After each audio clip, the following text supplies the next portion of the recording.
shu nimagadir ayrim haydovchilarimiz mana shu yerda to'xtash chizig'iga o'rganib qolishgan. Qaraverib. Hurmatli haydovchilar, chorrahaga kelgan paytingizda svetofor qizil yondi.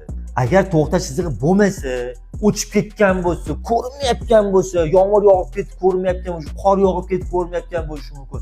Mana bekorga qo'yilgan-ku mana shunaqa oq stop belgisi, ya'ni bu 533 stop chizig'i degan belgi. Mabodo chiziq o'chib ketsa, ko'rinmasa, mana mashinadan o'tib ketmasdan to'xtashimiz kerak. Bo'ylar soni ko'proq bo'lsa, mana mashinaga ham bitta qo'yib qo'yadi, yaxshilab ko'rsin haydovchilar. Endi aytishlik mumkin, chiziq bo'lmasa, belgi ham bo'lmasa-chi? Svetofor ko'rinadigan darajada to'xtaylik, bo'ldi. Tepalik kamera olmaydi, chiziq belgi bo'lmasa agar. Qizil yonib to'xtasangiz bo'ldi. Ko'rinadigan darajada. Lekin mana belgidan o'tib ketib to'xtagan bo'lsangiz bo'lsa, sizlar qoida buzgan bo'lasizlar. Mabodo chiziq bo'lmasa, mana mashinadan o'tib ketib qolmasdan turib to'xtaylik.